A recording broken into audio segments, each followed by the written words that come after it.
Reels చూస్తుండగా మధ్యలో buffering అయితేనే నాకు అర్థమైపోయింది నెట్ రావట్లేదు అని. అండ్ ఈ సంవత్సరంలో నేను గడపాల్సిన కష్టమైన క్షణం ఇదే అని. ఎందుకంటే ఇప్పుడు నేను రూమ్ నుంచి బయటికి వెళ్ళాలి. చాలా ధైర్యం తెచ్చుకొని నేను రూమ్ నుంచి బయటకు వచ్చా. బయటకు వస్తాను, ఇంట్లో వాళ్ళు నన్ను చూసి, నేను ఇంట్లో వాళ్ళని చూసి అవాక్ అయిపోయాం. వీళ్ళ మొహాలు చూడడానికి చాలా చేంజ్ అయిపోయినాయి. నేను రీసెంట్ గానే కొన్ని మంత్స్ బ్యాకే వీళ్ళని చూశాను. వీళ్ళతో కాసేపు టైం స్పెండ్ చేశాక వీళ్ళు మంచోళ్ళే అని అర్థమైంది. అప్పుడప్పుడు వీళ్ళని కలవడంలో తప్పులేదు అని. వీళ్ళతో మాట్లాడుతుండగా నాకు ఒక చెల్లి కూడా ఉందని గుర్తొచ్చింది.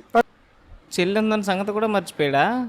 నువ్వు ఎక్కడా అని అడిగితే తన పెళ్లి అయిపోయి అత్తారింటికి వెళ్ళిపోయిందని చెప్పారు. నేను షాక్ అయిపోయా, ఇంత పెద్ద విషయం నాకెలా చెప్పలేదు అని. నువ్వు రూమ్ నుంచి బయటకు వస్తా కదా చెప్పడానికి అన్నారు. ఇంకొద్దిసేపటికి నా కన్ను ఒక చిన్న పిల్లాడి మీద పడింది. కాంపిటీషన్ మీ చెల్లెలు మీ చెల్లి వాళ్ళ కొడుకా? వీడెవడు అని అడిగితే వీడిని తమ్ముడు అని చెప్పారు. తమ్ముడు కూడానా?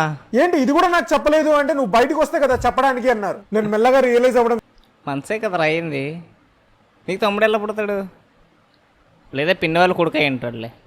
వల్ల నేను లైఫ్ లో ఎన్ని మిస్ అవుతున్నా అని. అంతలోపు వాట్సాప్ నోటిఫికేషన్ వచ్చింది. దాంతో నాకు అర్థమైంది నెట్ వచ్చేసింది అని. ఇంకా నేను రీల్స్ స్క్రోల్ చేయడానికి అయిపోయింది, కథం కూర్చునేసా.